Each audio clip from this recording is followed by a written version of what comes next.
안녕하세요. 저는 올해 40대가 된 남자입니다. 지금까지 인생을 살면서 저에게 아주 큰 일들이 많이 생겼는데요.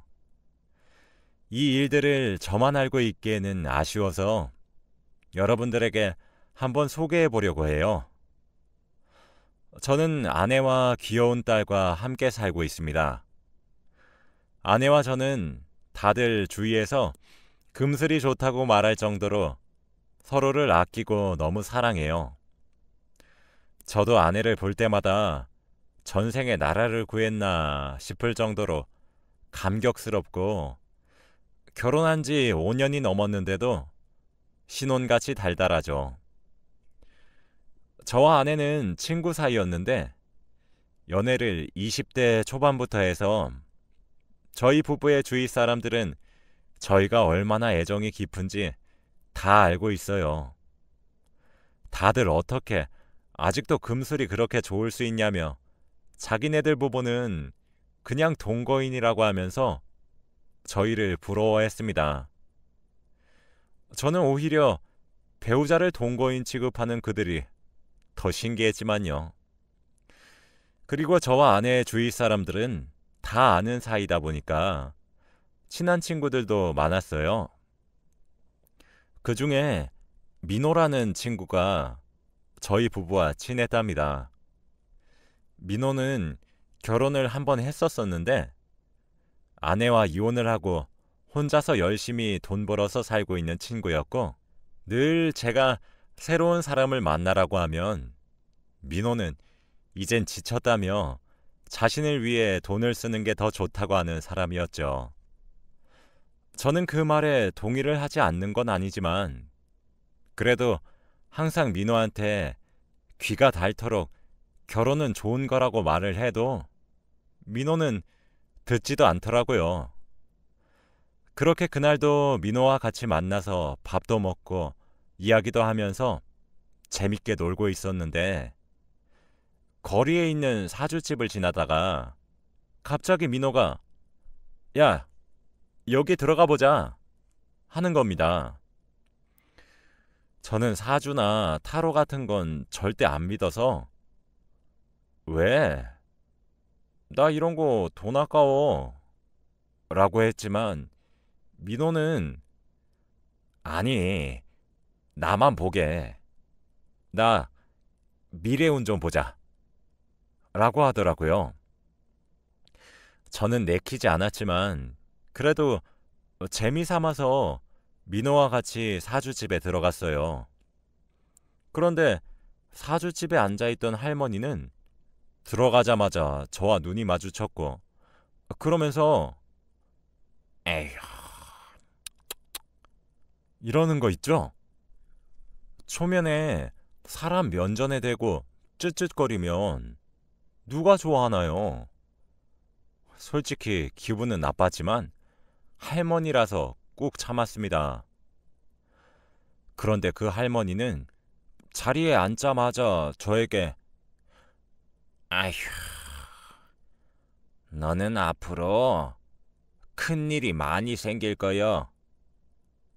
주위 사람한테 맘 함부로 주지 말고 아휴, 딱한 것이라고 하는 겁니다.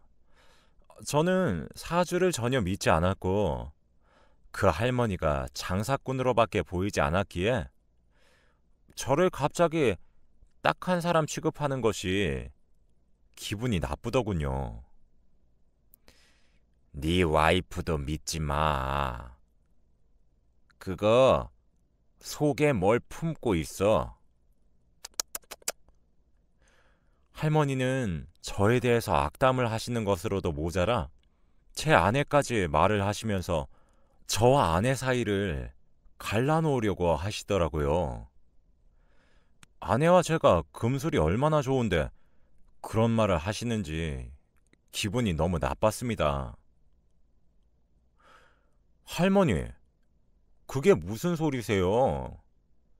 제 아내와 제가 금술이 얼마나 좋은데 사기를 치실 거면 뭘 좀 알고 치세요. 라고 하며 화내고 나가려는데 할머니가 저에게 숫자 2를 기억하고 곧 주위에 아픈 사람이 생기니까 조심혀 라고 하는 겁니다. 저는 그 말을 다 무시하고 민호를 데리고 사주집을 나왔어요. 민호는 야, 저 할머니 뭐냐? 돈도 안 드렸는데 저렇게 말하시고 야, 저게 다 진짜라고 생각하냐? 그냥 지어낸 말이야. 자기 용한 척 하는 거라고. 우리 와이프랑 내가 얼마나 사이가 좋은데 그런 악담을 해? 민호야, 오늘 기분도 꿀꿀하니까 술이나 한잔 하자. 기분 더럽네. 야, 그치? 저 할머니 장난이 심하시네. 라고 하며 저와 친구는 오늘 들은 말들을 다 한 귀로 듣고 한 귀로 흘리자고 했어요. 그런데 그런 말을 들으니까 왠지 모르게 계속 떠오르는 거 있죠? 숫자 2랑 주위에 아픈 사람이 생긴다는 말을 들으니까 2에 집착하게 되고 주위 사람들을 하나씩 다 떠올려 보게 되더군요. 술을 먹고 거하게 취한 뒤 잊자고 했고 그날 친구와 많이 마셨습니다. 그리고 집에 돌아와서 아내에게 오늘 들었던 이야기들을 다 하니까 웃으면서 무슨 그런 얘기를 듣고 와. 그래도 돈 안 내서 다행이다. 라고 하더군요. 모두가 그 할머니를 사기꾼이라고 했고 저도 그 말에 동감했습니다. 그리고 얼마 뒤에 충격적인 일이 생겼는데 그날 그 할머니의 말이 진짜일 수도 있겠다는 생각을 하게 되었어요. 아내는 밖에 볼 일이 있어서 잠깐 나갔고 집에는 저희 아이와 저 둘이서 있었는데 택배가 오더라고요. 그래서 아무런 의심 없이 택배 상자를 열었는데 안에는 여자 옷이 있는 겁니다. 그리고 이거 입고 와 라고 쓰여져 있는 편지도 있었죠. 저는 보자마자 너무 놀라서 택배 상자를 떨어뜨렸고 아무런 행동도 할 수 없었어요. 이거 누가 봐도 아내가 불륜을 저지르고 있다는 신호였고 당장 어떻게 해야 할지 너무 막막한 겁니다. 아내에게 화를 내면서 따질까도 생각해봤지만 저는 아무런 증거도 없었고 아내가 핑계만 댈 것 같아서 우선 증거를 모으기로 했어요. 그래서 택배 상자를 다시 포장했는데 제가 뜯은 흔적은 사라지지 않더라고요. 그리고 몇 시간 뒤 아내가 집으로 왔고 저는 아내가 택배 상자를 보고 무슨 반응을 보일지 궁금해서 유심히 지켜봤습니다. 그런데 아내는 택배를 보자마자 제가 뜯어놓은 흔적이 있으니까 저한테 여보, 내 택배 먼저 뜯지 말라고 했잖아 라고 화를 내더라고요. 저는 나 안 뜯었는데? 그거 택배 아저씨가 택배 너무 함부로 다뤄서 그런 거야. 무슨 택배인데 그렇게 화를 내? 라고 물었어요. 아내는 말없이 택배를 뜯더니 놀라했고 제 눈치를 보더라고요. 택배 안에 있던 물건을 봤으면 제가 이렇게 태어날 수 없다는 것을 아내도 알았는지 택배를 열지 않았다는 사실을 믿더라고요.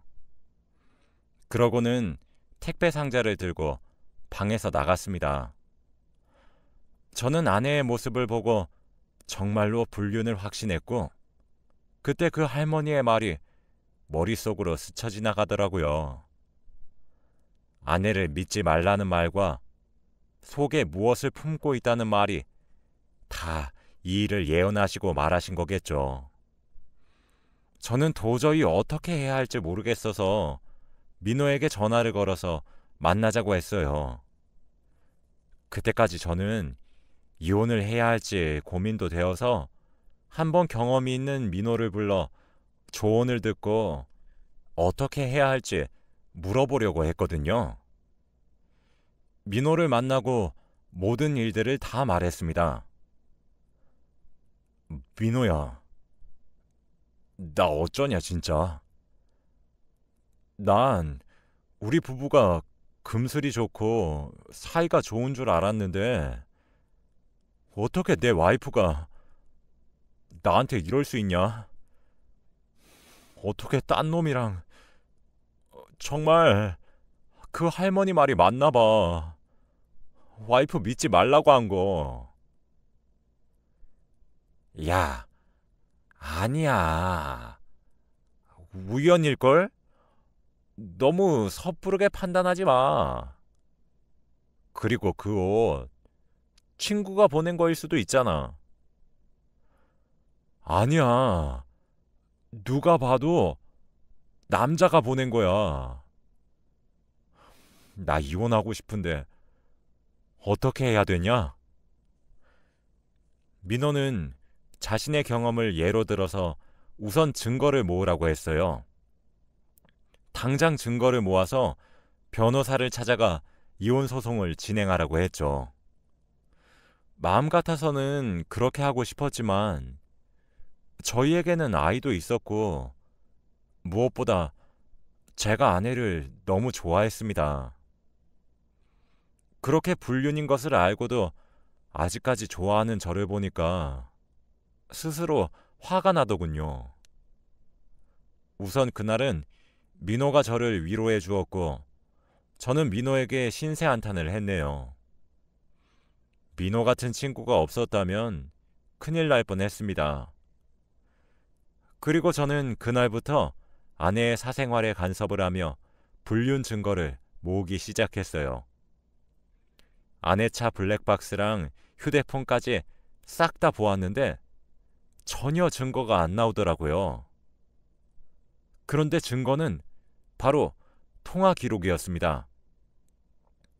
아내는 최근 2달 동안 한 사람에게만 자주 전화를 했었는데 그 사람은 바로 제 친구 민호였어요. 둘은 원래 친한 사이라서 자주 안부 전화도 하는데 거의 매일 전화하지는 않거든요.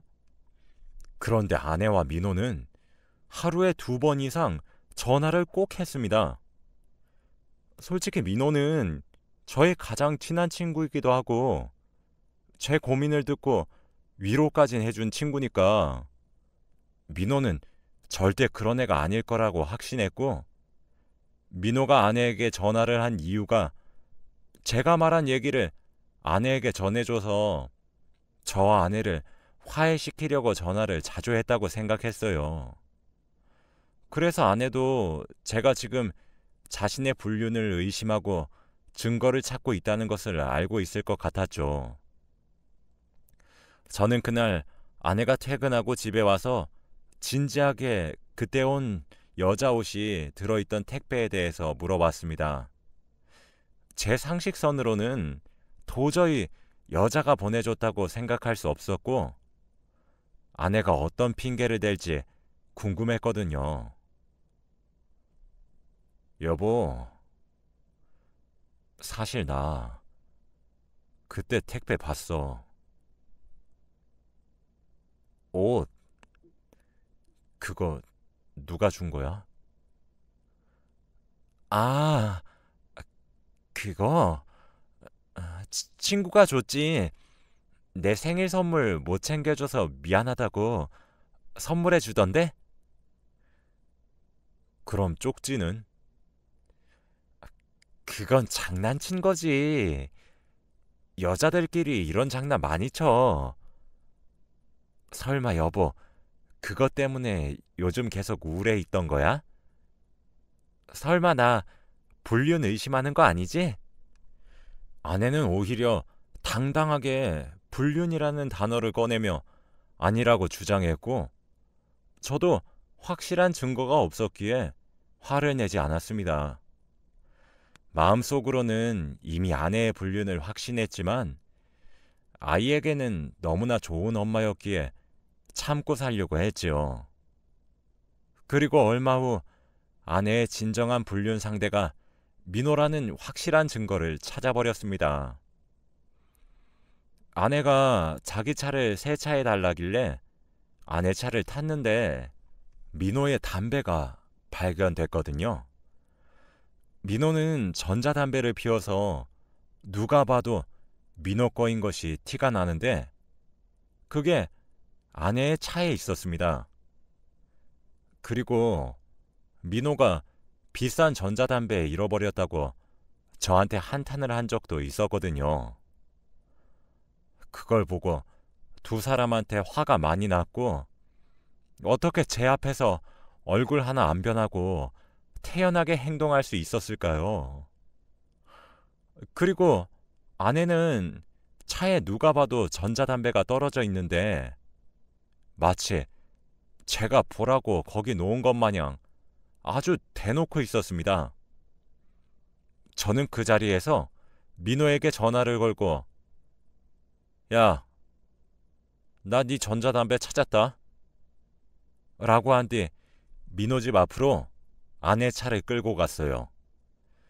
민호는 아내 차를 탄 저를 보고 놀랐고, 제가 둘 사이를 아는 것을 눈치챘는지 아무 말도 하지 못하더라고요.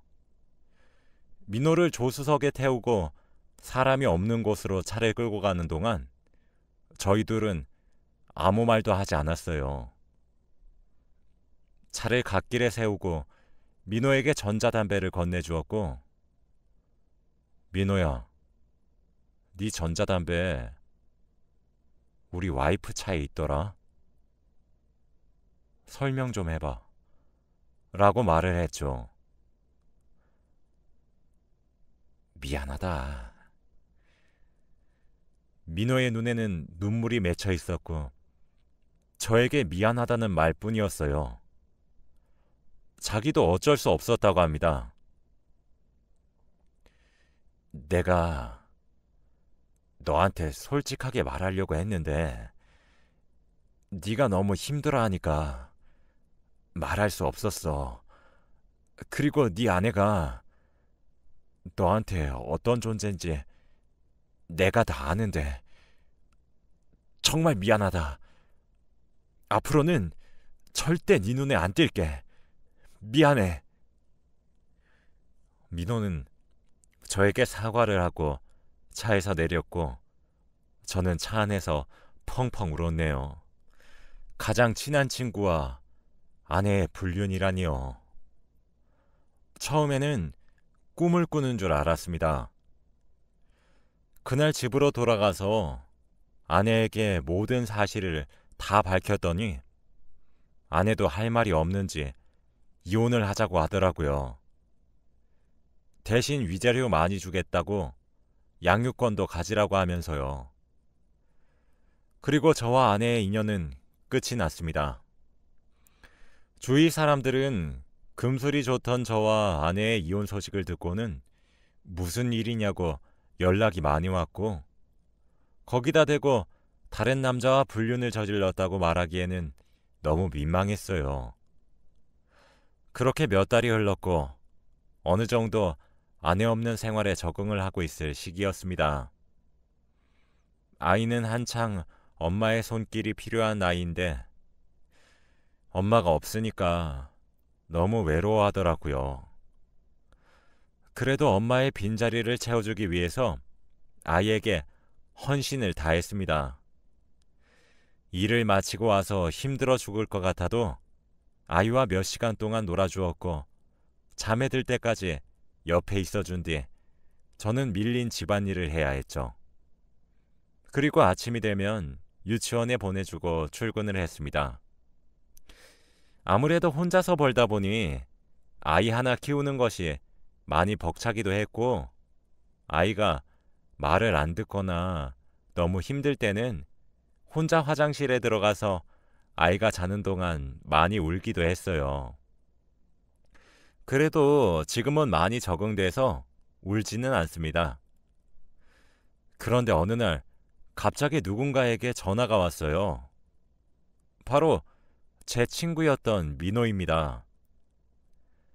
아내와 이혼하고 단 한 번도 연락해 본 적 없는 민호가 몇 달 만에 이렇게 전화가 오니까 이상하더라고요.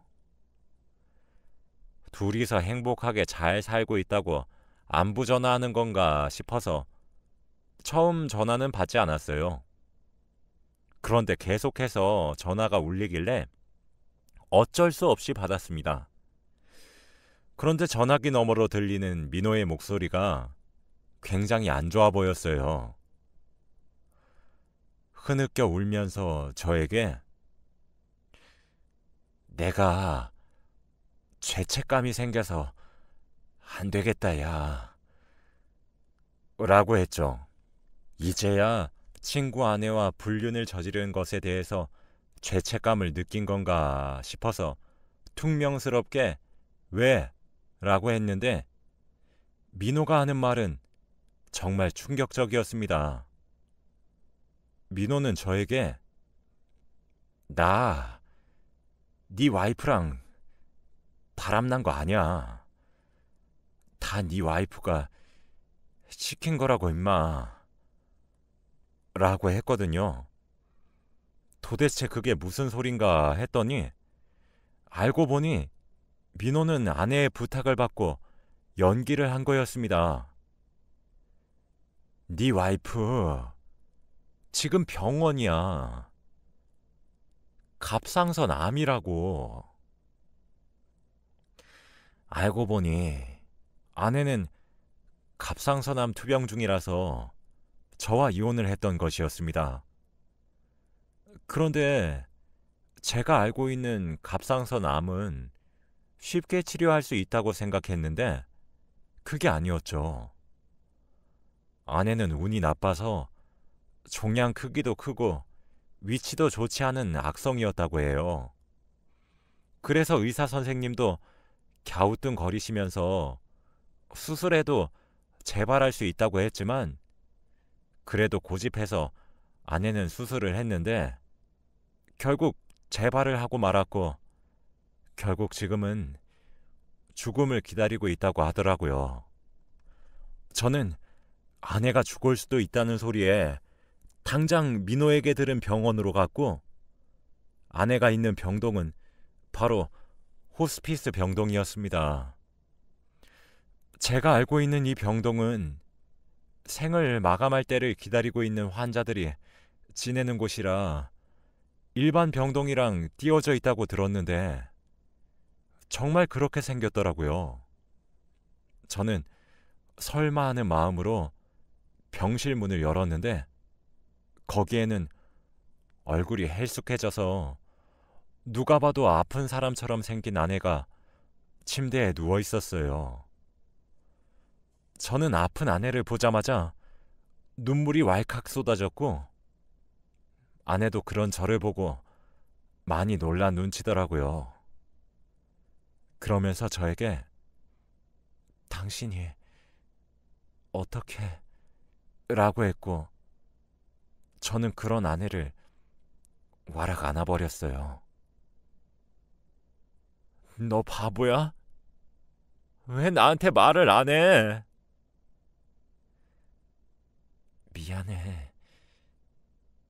내가 다 잘못했어. 아내와 대화를 하면서 알게 된 건 아내는 저와 아이를 너무 사랑해서 자기가 죽고 떠나도 자기를 잊고 행복하게 살았으면 좋겠다는 마음으로 민호와 그런 자작극을 펼친 거였다고 합니다. 택배도 전자담배도 다 계획한 거였고요. 그리고 2달 동안 전화를 자주 한 것도 아내가 민호를 설득하기 위해서 그랬다고 합니다. 사주 할머니가 말한 숫자 2가 바로 이거였나 봐요. 그리고 주위에 아픈 사람이 생긴다는 것도 바로 아내였고요. 내가 그렇게 모질게 하고 떠났으면 잘 살 것이지. 왜 나를 다시 찾아와? 내가 악역이어야 나를 금방 잊지. 민호도 참. 그때 민호가 병실 문을 스르륵 하고 열었고 저희 둘을 보고 웃더라고요. 민호는 이제서야 자신의 속마음을 이야기했습니다. 민호와 제가 사주를 보러 갔을 때 그때가 저희 아내가 민호에게 부탁을 하고 있었을 때래요.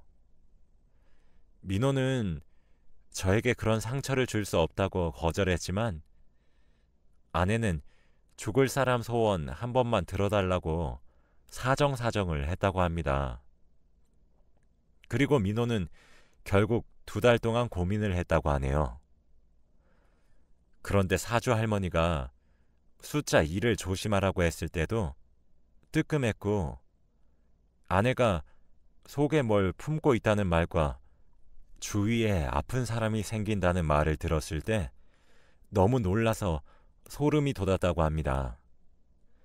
그때는 티를 안 냈지만 며칠 뒤 혼자서 거기를 다시 찾아가서 사주를 봤다고 하더군요. 그리고 지금 아내는 임종을 바라보고 있어요. 저는 아내 옆에서 간호를 열심히 하고 있고 아내의 마지막 순간까지 함께 하려고 합니다. 아내는 아직도 자신의 계획이 제대로 마무리 못 지었다고 자기가 죽어도 다른 여자 만나서 행복하게 살라고 하지만 저는 절대 그럴 생각이 없어요. 아내의 마지막까지 제가 있을 수 있어서 정말 다행입니다. 민호가 진실을 저에게 말해주지 않았다면 아직까지 민호와 아내를 원망하고 있었겠죠. 아내는 자기가 나쁜 사람으로 남겨져야 제가 아내를 쉽게 잊는다고 하지만 아내는 저에게 처음이자 마지막 여자라 아무리 저에게 나쁜 짓을 해도 절대 잊을 수 없을 거예요. 부디 아내가 좋은 곳으로 갔으면 좋겠습니다. 제 사연은 여기까지이고 들어주셔서 감사합니다.